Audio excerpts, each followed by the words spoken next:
I just finished installing the front receiver hitch on a 1993 Suzuki Carry. It's the DD51T type. There is no real clear instruction provided for this on YouTube, and the directions that come with it are a little lacking.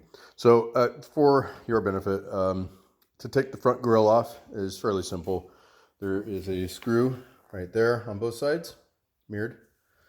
The front valance, you pull forward on it. The thing that says Suzuki across the front kind of covers up that radiator.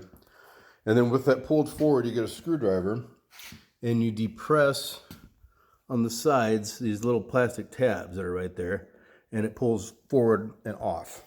Okay, so there's two of them, one on each side.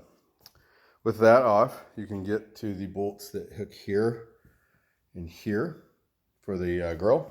And then there's one center underneath, directly underneath the radiator, straight up. That one, expected to be rusty. I had to drill mine out. With that done, you're not going to have exposed to this. You just disconnect all the wiring harnesses and so forth. And to measure out the center, you put the grill kind of like on a flat jack, and you get it kind of close. And then with a tape measure, measure from the outside edge here across this way, and then put a spirit level right up against that side piece right there to get a nice straight edge, and then measure it to here. Okay, so it's from there to there on both sides. It should be 22 inches. The other way to check too, to see if you have the shim correct this way to that way, is to measure from the inside here to the inside here on the metal on both sides, front and back. That should be 3.5 inches.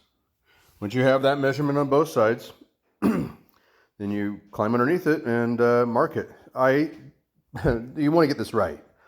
So mark it in the center as best you can. Get a center hole punch if you have to, and punch it. And get a small drill bit first to make a pilot hole, and then get the larger drill bit. It's a 3/8 inch drill bit in order to drill out the other portions so that you can get a nice clean install as such. These damn things underneath here don't line up with anything if you got the kit that I have.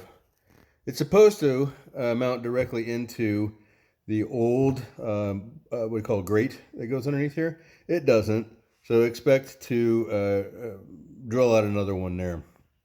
I've done both of them because I plan on putting a snowplow on this thing. I wanted the extra support. It says you can only need to do one. If you're gonna do one, do them both. So anyway, this is my 2 cents on that one.